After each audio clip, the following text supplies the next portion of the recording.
Bonjour, chers étudiants de la prophétie, nous sommes vraiment heureux d'être avec vous aujourd'hui. Nous sommes toujours dans notre série dans le sanctuaire.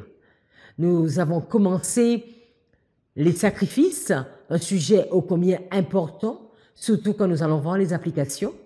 Et aujourd'hui, nous allons nous arrêter sur le sacrifice d'expiation et les sacrifices de culpabilité. Dans cette première étude, nous allons voir les sacrifices d'expiation. Avant de commencer, je vous invite à prendre la position pour la prière. Notre Seigneur, notre Dieu, nous te remercions pour ce privilège que tu nous donnes de pouvoir nous rapprocher devant toi. Nous voulons vraiment intercéder, et alors que nous présentons cette étude, qu'elle ne puisse pas juste rester côté intellectuel, mais qu'elle puisse vraiment descendre dans notre cœur, et que nous puissions comprendre ce qu'il était attendu dans le littéral, au niveau des sacrifices d'expiation et de culpabilité, et ce que tu attends de nous aujourd'hui. Béni sois-tu, que nous puissions vraiment comprendre l'œuvre, ton sacrifice, alors que nous regardons au littéral. Reste avec chaque personne, nous ici, mais ceux qui écouteront aussi, et que ton nom soit glorifié, exalté.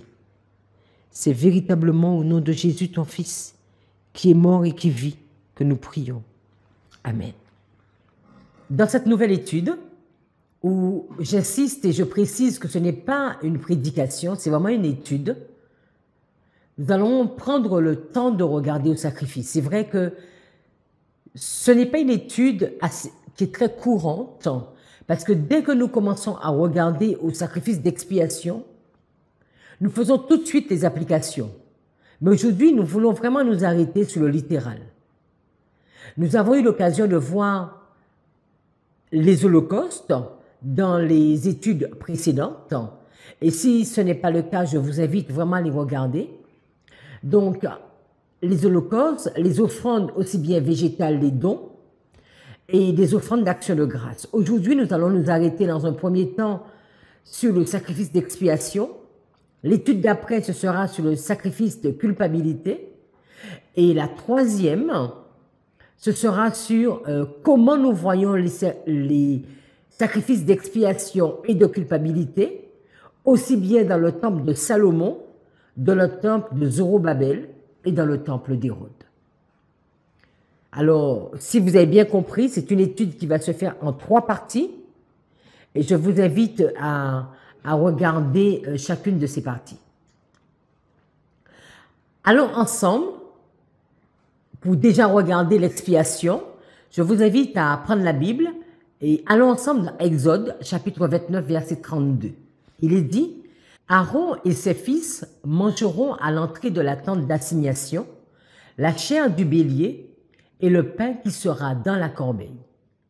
Ils mangeront ainsi ce qui aura servi d'expiation, c'est la Strong 03722, afin qu'ils fussent consacrés et sanctifiés. Nul étranger n'en mangera, car ce sont des choses saintes. Tu suivras à l'égard d'Aaron et de ses fils tous les ordres que je t'ai donnés. Tu employeras 7 jours à les consacrer. Tu offriras chaque jour un taureau, un sacrifice pour le péché. Donc pour l'expiation, 037-25, tu purifieras l'autel par cette expiation et tu l'oindras pour le sanctifier. Ici, il est question de la consécration d'Aaron et de ses fils et nous voyons qu'il y a pour le même mot toujours expiation, mais il y a 2 strongs qui sont associés. Regardons-les un peu plus en détail. Si nous regardons la 037-25, c'est le Kippour. Nous nous souvenons du Yom Kippour, le 10e jour du 7e mois, le jour des expiations, la grande expiation. Mais nous allons voir une expiation qui n'avait pas lieu le 10e jour du 7e mois, mais ça pouvait être tous les jours, en fonction de l'état du peuple, ou à certains moments, mais quand il y avait un péché. Donc 037-25, Kippour, l'explication qu'on nous donne, c'est expiation, rachat. Et cela vient du 037-22, kafar. Kafar veut dire couvrir, purger, faire une expiation. Alors, couvrir le péché, pardonner. Si nous allons dans Genèse 6, verset 12, la première fois que nous allons avoir cette stronge, la 03722, qui veut dire couvrir, c'est dans l'histoire de Noé. Il est dit, Dieu regarda la terre et voici elle était corrompue, car toute chair avait corrompu sa voie sur la terre. Alors Dieu dit à Noé, la faim de toute chair est arrêtée par devers moi, car ils ont rempli la terre de violence.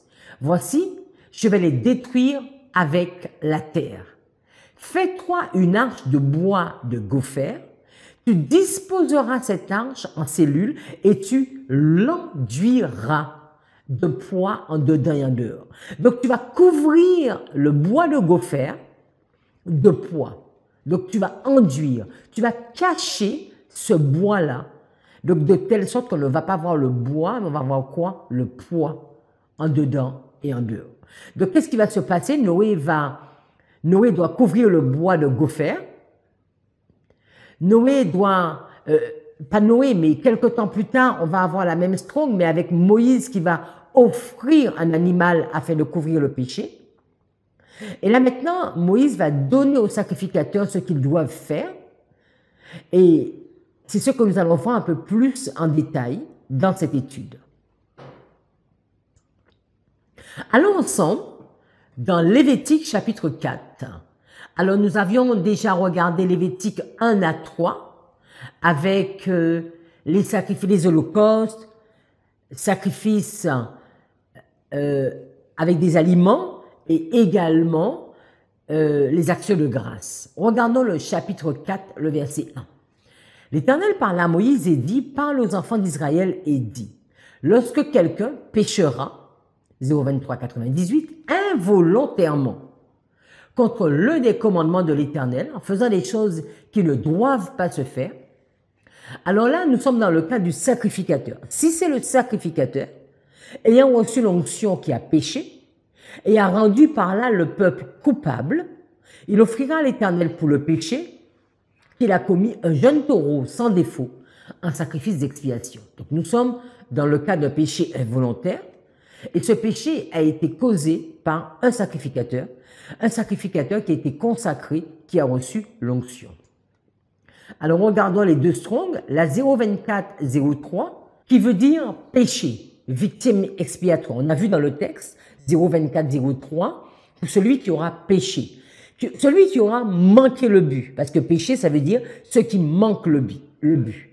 Donc, pour celui qui a commis ce péché, et ce mot-là vient de la 023-98, qui veut dire offensé, péché offensé. Toujours dans cette notion de manquer le but, quitter le chemin. Donc, on a vu que ce n'était pas un péché volontaire, c'est un péché involontaire. Alors, c'est quoi involontaire?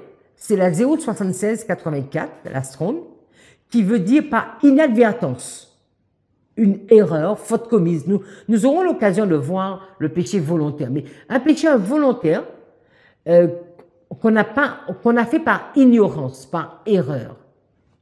Mais même si ce péché était fait involontairement, il rendait coupable celui qui l'avait causé, celui qui l'avait fait, mais également les autres, notamment pour le sacrificateur, et il rendait ainsi le peuple coupable. Donc coupable, 0819, donc cette notion de culpabilité. Coupable, c'est on devient coupable de quelque chose, on est responsable de quelque chose.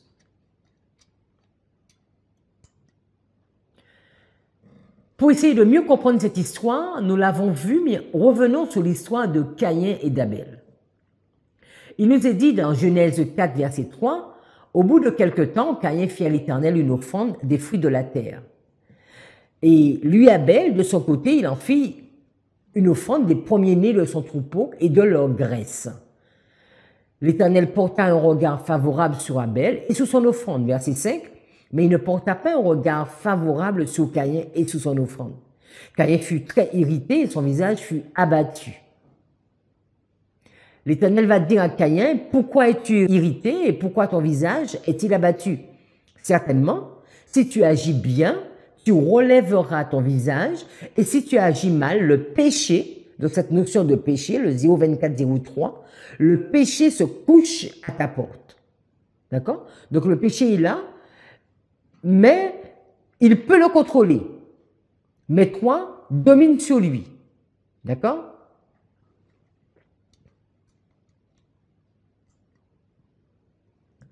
Continuons toujours dans le sacrifice d'expiation. Donc, on a vu que nous sommes dans le cas du sacrificateur. Le sacrificateur, il a péché involontairement, mais même en péchant involontairement, il a rendu coupable. Lui, il est coupable, mais il a également conduit une certaine culpabilité sur le peuple. Verset 3, il nous dit, si c'est le sacrificateur ayant reçu l'onction qui a péché et a rendu par là le peuple coupable, il offrira à l'Éternel pour le péché qu'il a commis un jeune taureau.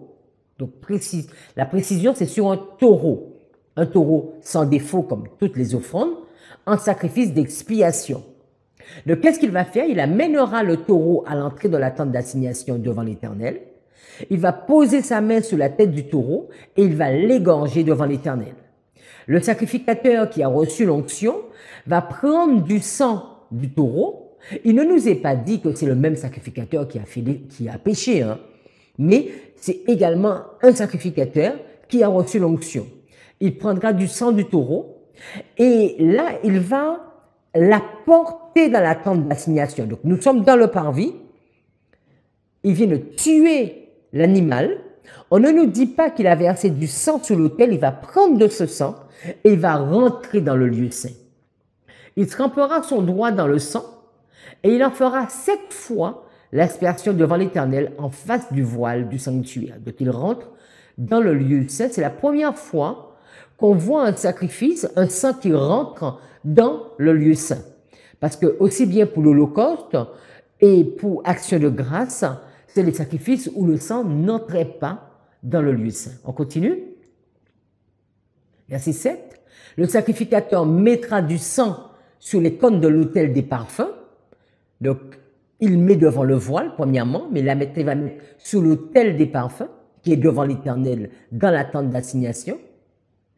Et il va répandre tout le reste du sang du taureau au pied de l'autel des holocaustes. Donc, il ressort. Donc, il est rentré il est rentré vers le lieu le plus saint. Et il ressort maintenant vers le parvis. Verset 8, il enlèvera toute la graisse du taureau expiatoire, la graisse qui couvre les entrailles et toute celle qui est attachée. Les 2 rognons et la graisse qui les entoure, qui couvre les flancs, et le grand lobe du foie qu'il détachera près des rognons. Nous l'avons déjà vu dans le sacrifice d'action de grâce. Verset 10, le sacrificateur enlèvera les parties comme on enlève du taureau dans le sacrifice d'action de grâce. Il les brûlera sur l'autel des holocaustes.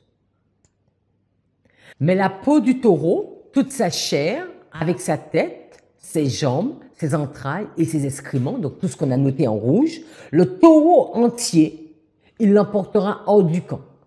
Donc on a vu que le sang était répandu à 3 endroits différents, et maintenant le taureau est brûlé à 2 endroits différents. Une partie sur le parvis et une partie hors du camp, dans un lieu pur, où l'on jette les cendres, et il le brûlera au feu sur le bois.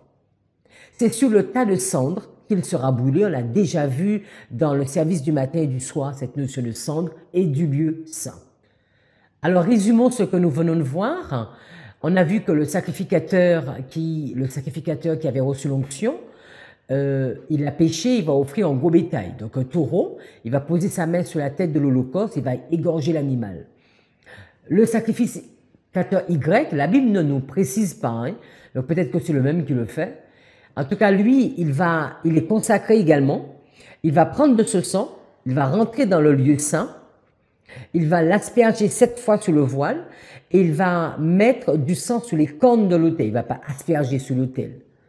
Il va sortir de ce lieu et il va répandre le sang au pied de l'autel des holocaustes. Ce qui est en rouge, c'est parce qu'on n'a pas cette information, mais on peut y penser par rapport au sacrifice d'action de grâce. En tout cas, il doit dépouiller l'Holocauste, mettre le feu, arranger le bois. Et on sait que cet animal sera brûlé hors du camp, ce qui est important de noter. Donc là, nous venons de voir pour le péché involontaire d'un sacrificateur. Nous nous souvenons de la consécration d'Aaron et de ses fils. Revenons dans Exode 29, verset 9. Tu mettras une ceinture à Aaron et à ses fils, et tu attacheras des bonnets aux fils d'Aaron. Le sacerdoce leur appartiendra par une loi perpétuelle. Tu consacreras donc Aaron et ses fils. Donc n'importe qui ne pouvait pas faire ce service, et ils devaient être conscients de leur rôle, ils étaient consacrés pour ceci. Verset 10, tu amèneras le taureau devant la tente d'assignation, et Aaron et ses fils poseront leurs mains sur la tête du taureau. Donc nous sommes dans le cas de la consécration et pas dans le cas d'expiation. Nous sommes revenus pour mieux comprendre la consécration des fils d'Aaron qu'on avait déjà vu dans une autre étude.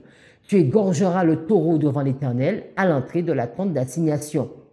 Tu prendras du sang du taureau, tu en mettras avec ton doigt sous les cornes de l'autel et tu répandras tout le sang au pied de l'autel. Donc nous sommes dans le parvis, l'autel des holocaustes. Tu prendras toute la graisse qui couvre les entrailles. Et ici, c'est le même principe que pour la consécration. D'accord? Mais avec la différence que pour l'expiation, il y avait une partie de sang qui rentrait dans le lieu saint. Nous nous souvenons également qu'il y avait l'expiation annuelle, qu'on a déjà vu, le Yom Kippour. Et nous ne sommes pas dans une expiation annuelle. Nous sommes un moment où les sacrificateurs, exemple le 10e jour du 4e mois, un sacrificateur, il a péché, il s'est rendu compte qu'il a péché, il ne va pas attendre le 10e jour du 7e mois. Il va offrir un sacrifice d'expiation ce jour-là. Quand nous regardons cette histoire du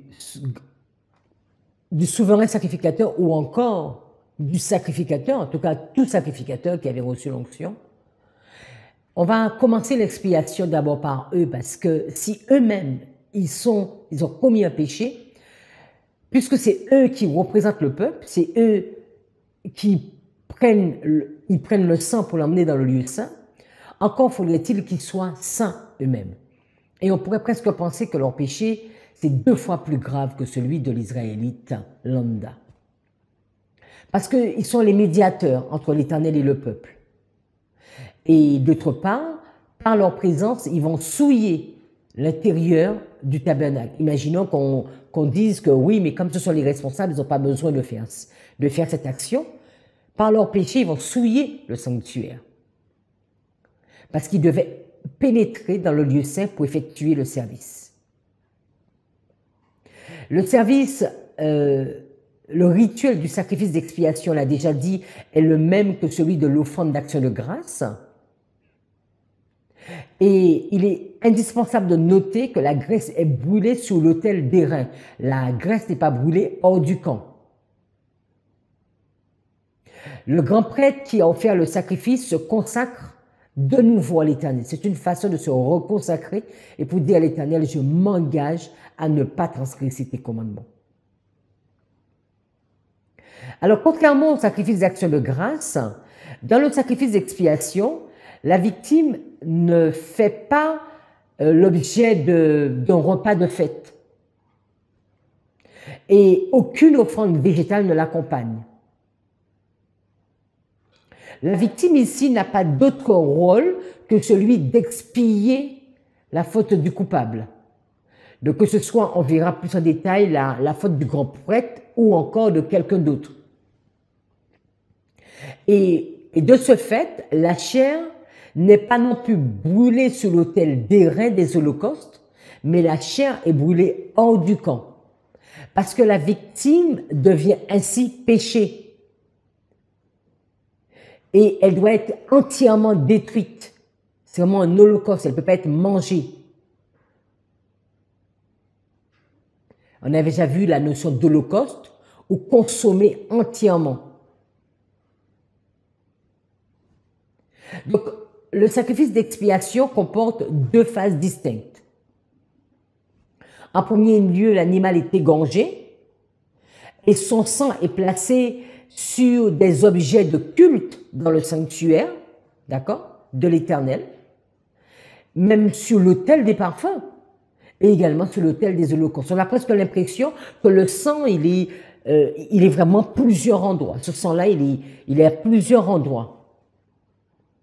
Et il va être versé tout autour de l'autel, autel même qui servira à brûler la graisse.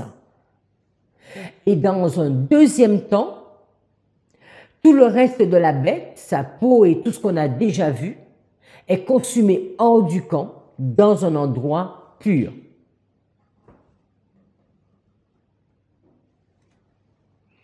Continuons et regardons pour un autre péché.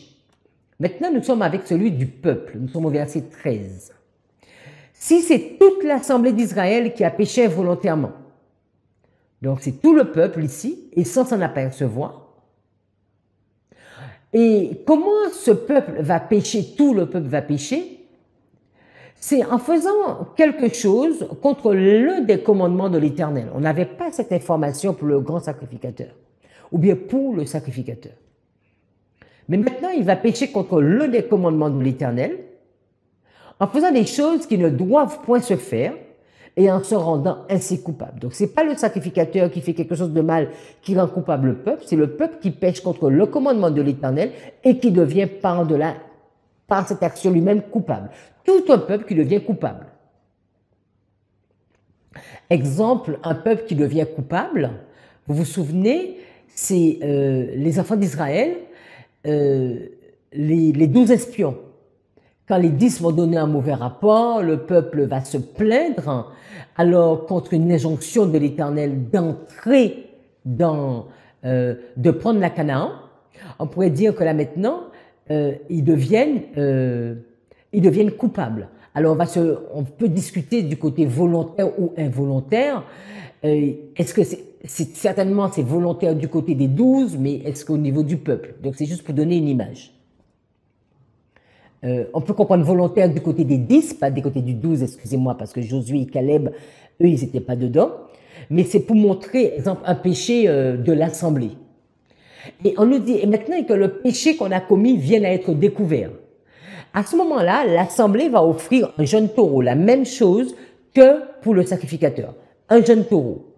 Il va l'offrir en sacrifice d'expiation et on va emmener ce taureau devant la tente d'assignation. Qu'est-ce qui va se faire après? Les anciens d'Israël poseront leurs mains sur la tête du taureau devant l'Éternel et on égorgera le taureau devant l'Éternel. Donc c'est pas tout le peuple, hein. C'est pas 1 million de personnes qui va venir poser sa main sur le taureau, bien que ce soit 1 million de coupables, d'accord? Ce sont les anciens d'Israël qui vont venir et qui vont poser leurs mains, donc c'est pas une seule main, mais plusieurs mains sur la tête du taureau. Le sacrificateur consacré qui a reçu l'onction, il va apporter du sang de ce taureau dans la tente d'assignation. Donc voilà, deuxième sacrifice où on fait entrer le sang dans le lieu saint. Pas dans le lieu très saint, hein, dans le lieu saint. Il trempera son doigt dans le sang et il en fera 7 fois l'aspersion devant l'Éternel en face du voile, comme pour le sacrificateur qui avait péché. Il mettra du sang sur les cornes de l'autel qui est devant l'Éternel dans la tente d'assignation. Et il répandra tout le sang au pied de l'autel des holocaustes qui est à l'entrée de la tente d'assignation. Donc il est rentré dans l'espace la plus sainte et maintenant il revient dans l'espace la moins visible à l'espace la plus visible. Il enlèvera, donc la moins visible, quand je dis moins visible, parce que dans le lieu saint, c'est pas tout le peuple qui voit le lieu saint. Mais maintenant, il se retire dans le parvis. Le parvis, maintenant, tout le peuple peut voir ce qui se passe dans le parvis. Donc, verset 19, il enlèvera toute la graisse du taureau et la brûlera sur l'autel, comme pour l'expiation du sacrificateur.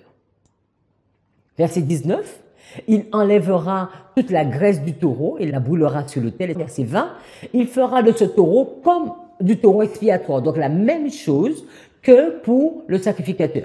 Il fera de même. C'est ainsi que le sacrificateur fera pour eux l'expiation, pour tout le peuple. Et on ne nous dit pas si peut-être le sacrificateur y compris, en tout cas pour le peuple. et il leur sera pardonné. Il emportera le taureau hors du camp, comme la première fois, et le brûlera comme le premier taureau. C'est un sacrifice d'expiation pour l'assemblée. Donc la première fois, c'était expiation pour le sacrificateur, maintenant expiation pour l'assemblée. Continuons. Donc si nous résumons, nous sommes toujours avec du gros bétail. C'est un jeune taureau qui est emmené. Maintenant, ce n'est pas le sacrificateur qui pose sa main, mais ce sont les anciens qui posent leurs mains sur la tête du taureau et on égorge l'animal. Le sacrificateur consacré, il prend de ce sang, il va dans le lieu saint, il asperge en face du voile et également, il ne va pas asperger l'autel, il va mettre sur les cornes de l'autel. Il sort du lieu saint et il verse le reste du sang au pied de l'autel des holocaustes. Et ce qui est en rouge, on peut penser que tout ceci est accompli. La graisse est brûlée sur l'autel des holocaustes dans le parvis, alors que le reste est brûlé hors du camp. Et on a vu que c'est l'holocauste complètement brûlé, complètement consumé. Si nous allons dans Nombre, chapitre 15, verset 22, il est dit « Si vous péchez involontairement, en n'observant pas tous ces commandements que l'Éternel a fait connaître à Moïse, tout ce que l'Éternel vous a ordonné par Moïse depuis le jour où l'Éternel a donné les commandements et plus tard dans les temps à venir. » Verset 24. « Si l'on a péché involontairement, sans que l'assemblée s'en soit aperçue, toute l'assemblée offrira un jeune taureau en holocauste. » Donc, c'est un autre texte qui dit la même chose. Et il nous est dit que ce sera d'une agréable odeur à l'Éternel, avec l'offrande et la libation, d'après les règles établies. Elle offrira encore un bouc en sacrifice d'expiation, que nous verrons après. Verset 25. Le sacrificateur fera l'expiation pour toute l'assemblée des enfants d'Israël et il leur sera pardonné. Donc, notons que cette notion d'expiation est indispensable pour obtenir le pardon. Car ils ont péché involontairement et ils ont apporté leur offrande, un sacrifice consumé par le feu, en l'honneur de l'Éternel et une victime expiatoire devant l'Éternel, à cause du péché qu'ils ont involontairement commis. Il sera pardonné à toute l'assemblée des enfants d'Israël et à l'étranger en séjour au milieu d'eux, car c'est involontairement que tout le peuple a péché. Ici, on voit, c'est toute l'assemblée qui offre le taureau, d'accord? On ne nous dit pas est-ce qu'ils ont payé ensemble pour obtenir le taureau, mais en tout cas, c'est l'assemblée qui offre ce taureau. Mais les Hébreux n'entrent pas en masse dans le parvis du tabernacle.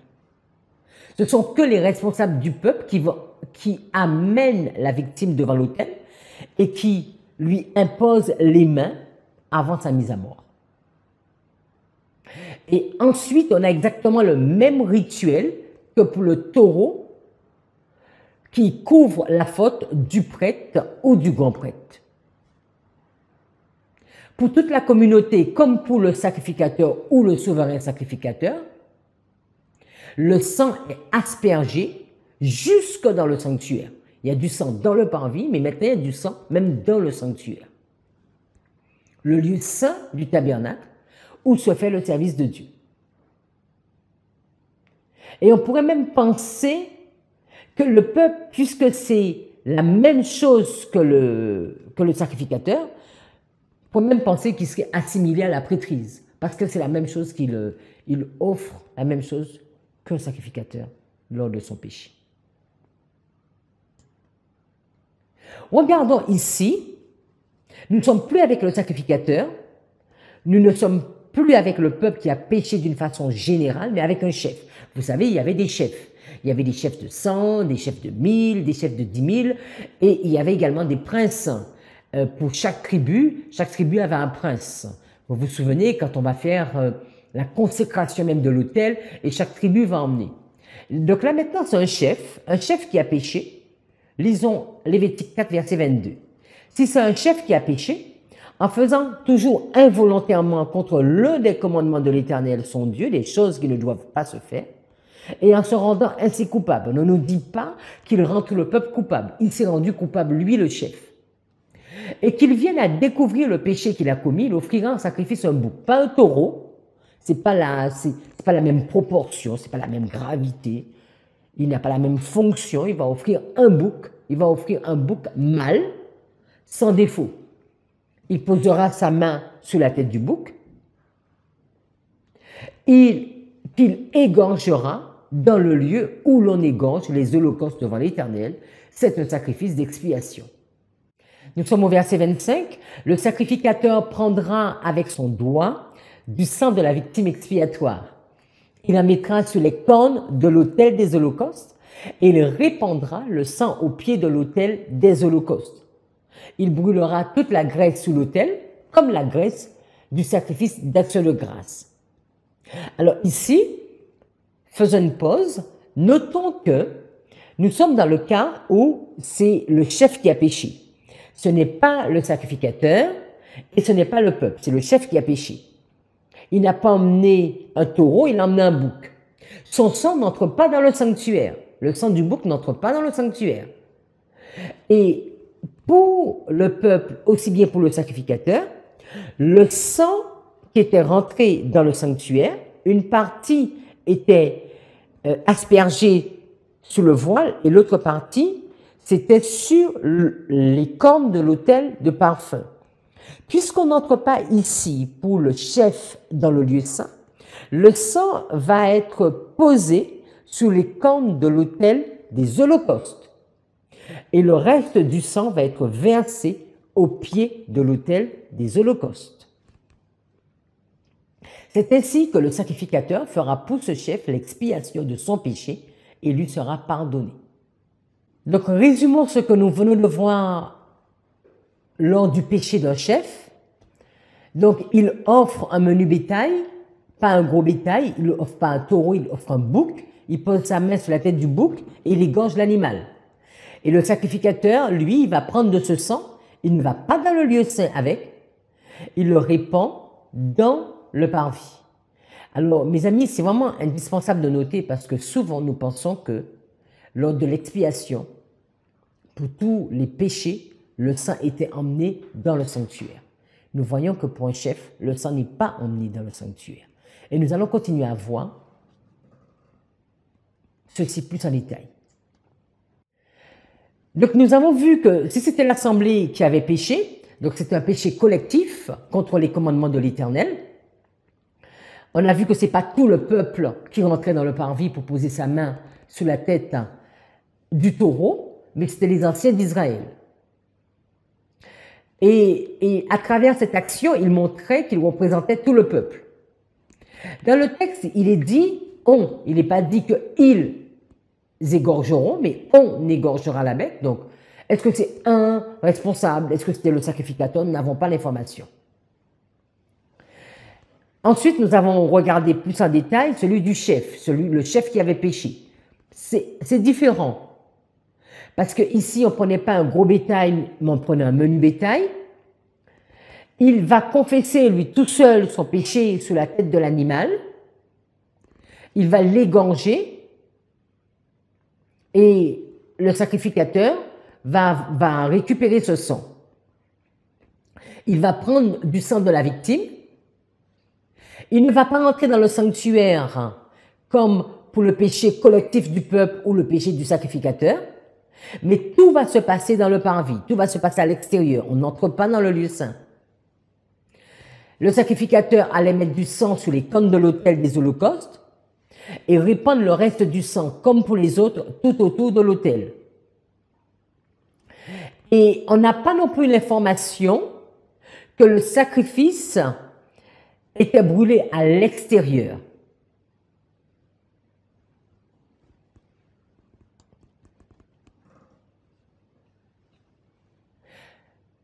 Maintenant, nous allons regarder, nous avons vu le sacrificateur, le peuple, un péché collectif, nous avons vu les chefs, et nous allons voir maintenant les individus. Juste avant de voir les individus, nous avons résumé ici dans ce tableau. Donc la partie jaune, c'est la partie donc, dans le lieu saint ou encore hors du camp. Nous voyons que pour le sacrificateur et pour le peuple, le péché collectif, Alors, il y a un passage du parvis pour jusque dans le voile. Donc, on va du parvis et directement dans le lieu saint. Et après, on retourne en arrière. On va passer du voile, on va vers l'autel des parfums. De l'autel des parfums, on va vers l'autel des holocaustes. Et de l'autel des holocaustes, on va hors du camp. Donc, c'est vraiment, il y a une certaine progression. On va du plus saint, entre guillemets, au moins saint, qu'on pourrait dire ainsi. Du plus caché au plus visible. Mais quand on est avec un chef, vous voyez qu'il y a du jaune, parce que tout va se passer dans le parvis. On ne va pas dans le lieu saint et l'animal n'est pas tué hors du camp non plus. L'animal n'est pas brûlé hors du camp, excusez-moi. Il est tué dans le parvis, mais le sang ne va pas dans le lieu saint et le corps ne va pas hors du camp. Indispensable à noter cela. On n'entre pas dans le lieu saint, on ne va pas hors du camp, tout reste confiné dans le parvis. Nous sommes au verset 27. Alors, SE, dans le titre, c'est pour sacrifice d'expiation. Alors, il est dit que si c'est quelqu'un du peuple qui a péché involontairement, donc une personne lambda, une personne comme moi, une personne comme vous, une personne qui a péché. Souvent, nous pensons que dès qu'il y avait un péché, le sang est emmené dans le lieu saint. On va voir si le sang est emmené dans le lieu saint. Si c'est quelqu'un du peuple qui a péché involontairement, on n'est pas dans le péché volontaire, on le verra plus tard. En faisant contre l'un des commandements de l'Éternel des choses qui ne doivent point se faire, et en se rendant ainsi coupable, donc même si c'est involontaire, mais on est coupable, et qu'il vienne à découvrir le péché qu'il a commis, il offrira en sacrifice une chèvre. Donc pas un bouc, pas un taureau, et pas forcément un mâle. Maintenant, il va offrir une chèvre, une femelle, sans défaut, pour le péché qu'il a commis. Donc, cette personne va poser sa main sur la tête de la victime expiatoire, qu'il égorgera dans le lieu où l'on égorge les holocaustes, c'est-à-dire dans le parvis. Verset 30. Le sacrificateur prendra avec son doigt du sang de la victime, il la mettra sur les cornes de l'autel des holocaustes, pas de l'autel des parfums, il répandra tout le sang au pied de l'autel. Donc, quand c'est quelqu'un, une personne lambda, le sang pour le péché que j'ai commis n'entrait pas dans le lieu saint. Ce sang-là, il n'allait pas être posé sur le voile ni sur l'autel des parfums. Le sacrificateur ôtera toute la graisse, comme on ôte la graisse du sacrifice d'action de grâce, et la brûlera sur l'autel, elle sera d'une agréable odeur à l'Éternel. C'est ainsi que le sacrificateur fera pour cet homme l'expiation et lui sera pardonné. Donc, expiation, pardon des péchés. Si c'est le peuple dans son entier ou si c'est le sacrificateur, le sang rentre dans le lieu saint. Si c'est un chef ou une personne lambda, le sang n'entre pas dans le lieu saint. Ici, on a vu qu'il pouvait offrir une chèvre. Continuons. Mais il pouvait ne pas avoir de chèvre. À ce moment-là, il allait offrir un agneau. S'il offre un agneau en sacrifice d'expiation, il offrira une femelle, pas un bouc. Une femelle sans défaut. Le prêtre devait offrir un bouc, un mâle. Le chef devait offrir un mâle. Le peuple devait offrir un mâle. Une personne lambda allait offrir une femelle. Il posera sa main sur la tête de la victime, qui le gorgera en sacrifice d'expiation dans le lieu où on égorge les holocaustes. Le sacrificateur prendra avec son doigt du sang de la victime, il la mettra sous les cornes de l'autel des holocaustes et il répandra tout le sang au pied de l'autel. On n'entre pas dans le lieu saint avec le sang de l'agneau en sacrifice d'expiation pour une personne individuelle. Verset 35. Il allait ôter toute la graisse comme les autres, comme on ôte la graisse de l'agneau dans le sacrifice d'action de grâce, et il la brûlera sur l'autel, comme un sacrifice consumé par le feu devant l'Éternel. C'est ainsi que le sacrificateur fera pour cet homme l'expiation du péché qu'il a commis, et il lui sera pardonné. Alors, On continue encore, toujours sur l'expiation. Lorsque quelqu'un, sans s'en apercevoir, touchera une chose souillée. Donc là maintenant, ce n'est pas un péché contre le commandement de l'Éternel, mais c'est quelque chose de souillé. Exemple, un cadavre. Un animal qui est mort. Un animal est mort dans son champ. Il va peut-être enlever l'animal pour le mettre à côté, mais il s'est souillé. Comme le cadavre d'un animal impur. Que ce soit une bête sauvage ou domestique, ou bien un reptile. Et en touchant l'animal, il deviendra lui-même impur. Il se rendra coupable. Lorsque sans y prendre garde, il touchera une souillure humaine. Là maintenant, c'est pas forcément l'animal, mais un humain, il est mort, il a dû bouger l'humain, il devient impur. Et qu'il s'en aperçoive plus tard, il en sera coupable. Lorsque quelqu'un, donc là maintenant, c'est pas une souillure, mais la personne a parlé à la légère. Donc c'est quoi parler à la légère? La personne va jurer de faire du bien ou du mal, et que ne l'ayant pas remarqué d'abord, il s'en aperçoit plus tard. Il est rendu coupable. Et celui donc qui se rendra coupable de l'une de ces choses, donc soit parce qu'il était souillé par un animal impur, soit parce qu'il était souillé par un humain mort, ou encore parce qu'il a parlé à la légère, il va devoir faire l'aveu de son péché. On va revenir dans l'étude suivante. Là maintenant, il y a une différence. Il va faire l'aveu de son péché et il va offrir un sacrifice de culpabilité. Il va dire, voilà, qu'il a péché et il va offrir un sacrifice de culpabilité à l'Éternel pour le péché qu'il a commis. Il va offrir une femelle du menu bétail. Il va offrir une brebis ou une chèvre. Mais cette brebis ou cette chèvre sera également comme victime expiatoire. Donc là, on ne veut pas s'arrêter sur le côté de sacrifice de culpabilité parce que ça fera l'étude prochaine. Mais je veux prendre ce texte pour montrer qu'on pouvait également offrir une brebis ou une chèvre comme victime expiatoire. Et le sacrifice fera pour lui l'expiation de son péché. La même chose, le sang n'entrera pas dans le lieu saint. Alors, la personne n'a peut-être pas de chèvre, n'a pas d'agneau, n'a pas de brebis, la personne n'est pas assez riche.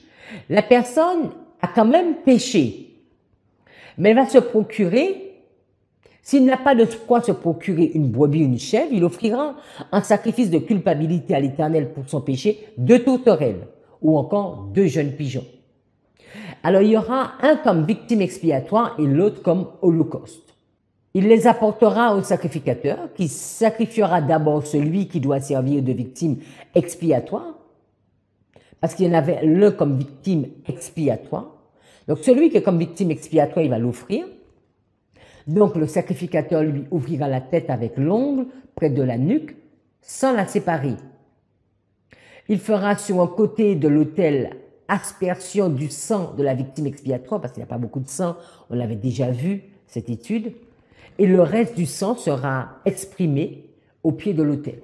Donc ça, c'est un sacrifice d'expiation. Il fera de l'autre oiseau un holocauste, d'après les règles établies. C'est ainsi que le sacrificateur fera pour cet homme l'expiation du péché. Donc ici, dans le texte, on nous parle de cette notion de culpabilité et d'expiation, mais nous, pour l'instant, on veut noter la partie expiation. Donc, il va faire. Donc, qu'est-ce qu'on a vu? On pouvait également faire l'expiation avec 2 tourterelles ou 2 pigeons. Alors, la personne est vraiment trop pauvre et elle n'a même pas de pigeons. S'il n'a pas de quoi se procurer 2 tourterelles ou 2 jeunes pigeons, il a péché, donc il faut qu'il y ait expiation pour le péché. Peu importe. Alors, la chose que tout le monde avait, c'était de la farine. Mais il apportera en offrande pour son péché 1/10 d'épha de fleur de farine, comme offrande d'expiation. Péché, obligatoirement, expiation. Il ne mettra point d'huile dessus, donc on n'a même pas besoin d'huile, et il n'a même pas besoin d'encens, donc vraiment, n'importe qui pouvait pouvoir le faire. Il n'y ajoutera point d'encens, car c'est une offrande d'expiation. Il l'apportera au sacrificateur, Et le sacrificateur en prendra une poignée comme souvenir et la brûlera sur l'autel. Comme les offrandes consumées par le feu devant l'Éternel, c'est une offrande d'expiation. Donc il y avait différents moyens pour faire cette offrande d'expiation pour une personne quelconque. Au verset 13, il est dit, c'est ainsi que le sacrificateur fera pour cette personne, pour cet homme, l'expiation du péché qu'il a commis à l'égard de l'une de ces choses, et lui sera pardonné. Ce qui restera de l'offrande sera pour le sacrificateur, comme dans l'offrande en don.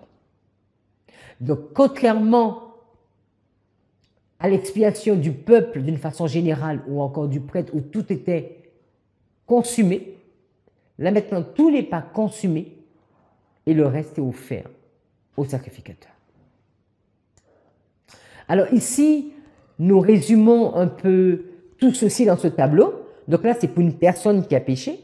La personne, c'est une personne individuelle. Donc la personne pouvait offrir soit une chèvre femelle, soit un agneau femelle, soit une chèvre ou encore un agneau, soit 2 tourterelles ou encore 2 pigeons, et soit de la farine. Et nous voyons bien que la partie hors du camp et la partie du sanctuaire, tout est en jaune, parce que tout se passait uniquement dans le parvis. Rien n'entrait dans le lieu saint et rien n'allait hors du camp. Donc, quand quelqu'un péchait, le sang de cette victime n'entrait pas dans le lieu saint. Si la personne péchait, un péché individuel. Alors, regardons maintenant la loi sur les sacrifices d'expiation. Donc, la loi, c'est la façon de faire. Là, on a vu dans quel cas, dans quelles conditions qu'il fallait faire, mais maintenant, comment cela va se passer? Qu'est-ce que le sacrificateur devait faire? Parle à Aaron et à ses fils et dit, voici la loi du sacrifice d'expiation. C'est dans le lieu où l'on égorge l'holocauste que sera égorgée devant l'Éternel la victime pour le sacrifice d'expiation. Donc cela a déjà été répété, mais Moïse le répétait ici encore. C'est une chose très sainte. On a vu qu'on ne pouvait pas aller offrir son sacrifice dans un champ. Le sacrificateur qui offrira la victime expiatoire la mangera. Donc dans ce cas, mis à part pour les taureaux, mais la victime est à manger. Elle sera mangée dans un lieu saint, dans le parvis de la tente d'assignation. Quiconque en touchera la chair sera sanctifié. S'il en rejaillit du sang sur un vêtement, la place sur laquelle il aura rejailli sera lavée dans un lieu saint. Le vase de terre dans lequel elle aura cuit sera brisé. Si c'est dans un vase d'airain qu'elle a cuit, il sera nettoyé et lavé dans l'eau. Tout mâle parmi les sacrificateurs en mangera. Donc on a déjà vu, même celui qui n'était pas en fonction parce qu'il avait X problèmes, il pouvait en manger. C'est une chose très sainte. Mais on ne mangera aucune victime expiatoire dont on apportera du sang dans la tente d'assignation. Pour faire l'expiation dans le sanctuaire, elle sera brûlée au feu, elle sera complètement consumée. On ne pouvait pas manger la viande des taureaux, aussi bien pour le sacrificateur que pour le peuple. Alors, cette notion d'aspersion, on peut le trouver dans plusieurs textes. Donc, je vous ai mis quelques textes, où dans Lévitique 4, verset 6, on l'a vu, il trempera son doigt dans le sang, il en fera cette fois l'aspersion, parce que parfois beaucoup de personnes disent que non, on versait le sang devant le voile. Non, on faisait l'aspersion avec le doigt. Ou encore dans le verset 17, il trempera son doigt dans le sang, il en fera cette fois l'aspersion. Cette notion de 7, un chiffre très symbolique. Lévitique 16, verset 15, lors de l'expiation, il égorgera le bouc expiatoire pour le peuple. Donc, ce n'est pas un taureau, c'est un bouc. Et il en apportera le sang au-delà du voile, il en fera avec ce sang, comme il a fait avec le sang du taureau, il en fera l'aspersion. Il ne va pas le verser, Il ne va pas le jeter, il va faire l'aspersion. Alors, quand on regarde aspersion, c'est la 0,5137, donc ça veut dire quoi? C'est jaillir. On va faire jaillir, éclabousser, asperger, on va faire sauter.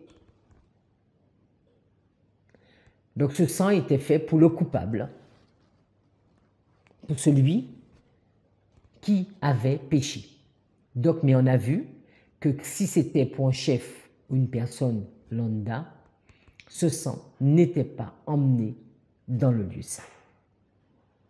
Nous avons déjà noté que dans l'Ancien Testament, notamment avec Moïse, il y a plusieurs sacrifices qui sont notés.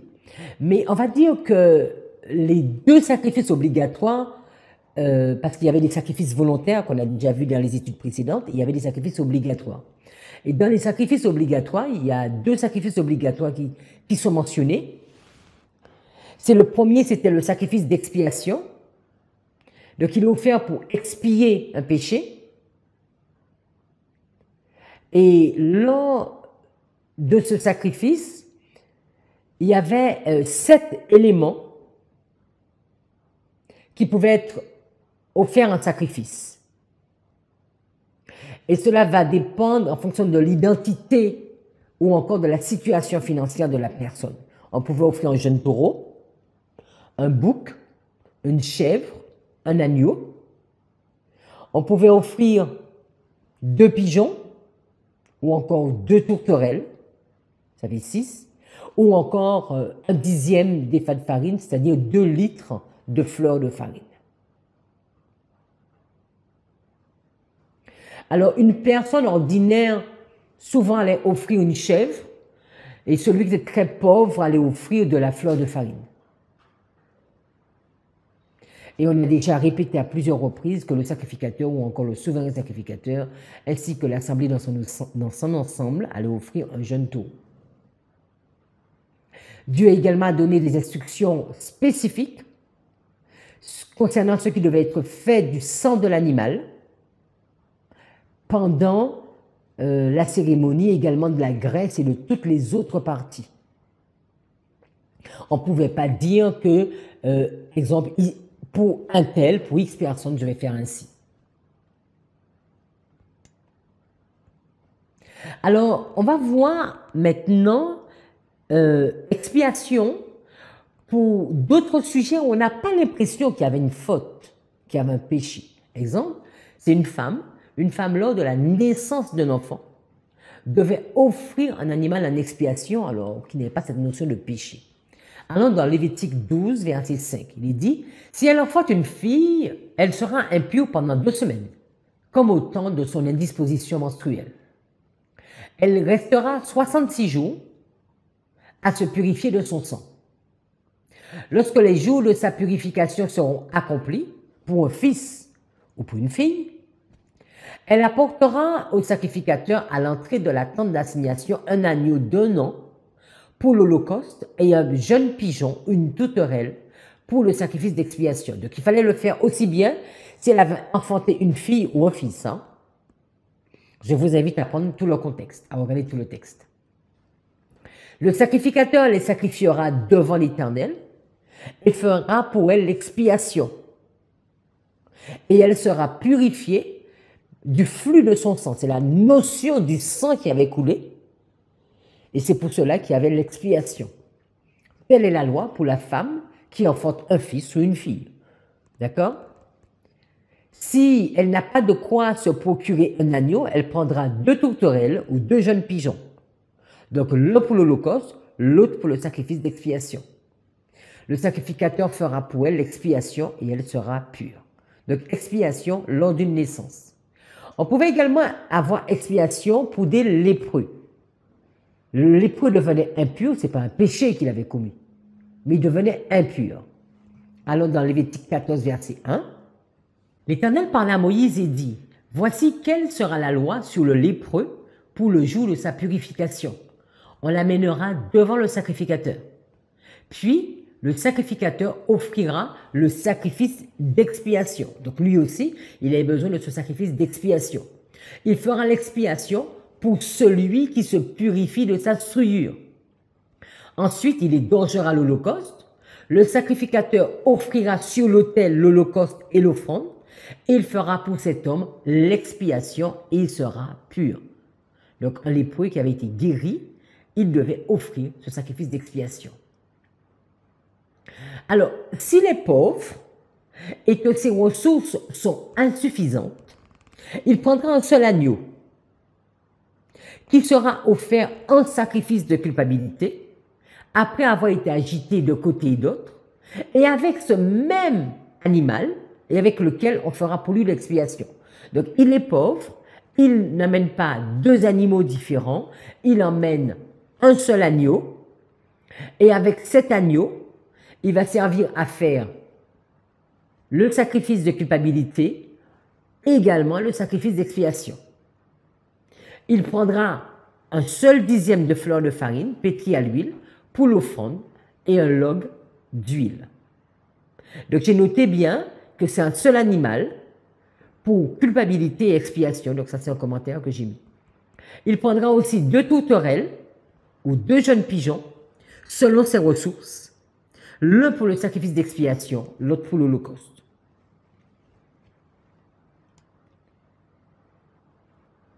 Alors, on pouvait également, on l'a déjà vu, offrir les sacrifices d'expiation lors des fêtes. Vous offrirez un bouc en sacrifice d'expiation, donc on l'avait déjà noté, à chaque fois il y avait un sacrifice d'expiation. Donc même lors des fêtes, il fallait bien noter ce côté où Dieu pardonne. Avant même que d'offrir un sacrifice à l'Éternel, cette notion de pardon, cette notion de rachat, cette notion de couvrir. Et 2 agneaux d'un an en sacrifice d'action de grâce. Alors également, pour celui qui voulait être naziréen, il n'avait pas péché, c'était un choix, mais il va également faire un sacrifice d'expiation. Allons dans Nombre, au chapitre 6, au verset 13. Voici la loi du naziréen. Le jour où il aura accompli le temps de son naziréen, on le fera venir à l'entrée de la tente d'assignation. Il présentera son offrande à l'Éternel, un agneau d'un an et sans défaut pour l'holocauste, une brebis d'un an et sans défaut pour le sacrifice d'expiation, et un bélier sans défaut pour le sacrifice d'action de grâce. Donc chaque animal pour sa fonction. Une corbeille de pain sans levain, de gâteaux de fleurs de farine pétris à l'huile, et de galettes sans levain arrosées d'huile avec l'offrande et la libation ordinaire. Donc là, il allait offrir un sacrifice d'expiation. Une brebis. Alors, si on regarde dans différents textes de la Bible, il y avait différents animaux qu'on pouvait offrir en expiation. Lévitique 16, verset 27, il est dit, on emportera hors du camp le taureau, on l'a déjà vu, le taureau expiatoire. Il y avait également le bouc expiatoire. Dans Nombre 5, verset 8, s'il n'y a personne qui ait droit à la restitution de l'objet mal acquis, donc ça, on verra ça dans la culpabilité, dans la deuxième étude, cet objet revient à l'Éternel, au sacrificateur, outre le bélier expiatoire. Donc là, je vais juste noter la notion des animaux. Donc il pouvait y avoir le taureau expiatoire, le bouc expiatoire, il pouvait avoir le bélier expiatoire. Dans Nombre 6, verset 11, il est dit, le sacrificateur sacrifiera l'un comme victime expiatoire et l'autre comme holocauste. C'est vrai que je n'ai pas tout mis dans le texte, mais si vous allez au verset 10, pas 6, mais 10, vous allez voir qu'il s'agit des 2 jeunes pigeons ou 2 tourterelles. Et là encore, on pouvait également les offrir comme victimes expiatoires. Donc, on note, les animaux pouvaient être taureaux, un bouc, un bélier, pouvaient être des pigeons ou des tourterelles. Ellen White nous dit que le ministère du sanctuaire terrestre se divisait en 2 parties. Les prêtres officiaient chaque jour dans le sacré, ou lieu saint, tandis qu'une fois par an, le grand prêtre accomplissait une œuvre spéciale d'expiation dans le très sacré, ou lieu très saint, pour la purification du sanctuaire. Le pécheur repentant apportait son sacrifice à la porte du tabernacle, ou tente, et posant sa main sur la tête de la victime, confessait ses péchés. il les transférait ainsi de manière symbolique à la victime innocente. L'animal était ensuite immolé. Sans effusion de sang, il n'y a pas de pardon, nous dit l'apôtre. La vie de la chair est dans le sang. La loi de Dieu transgressée exigeait la vie du transgresseur.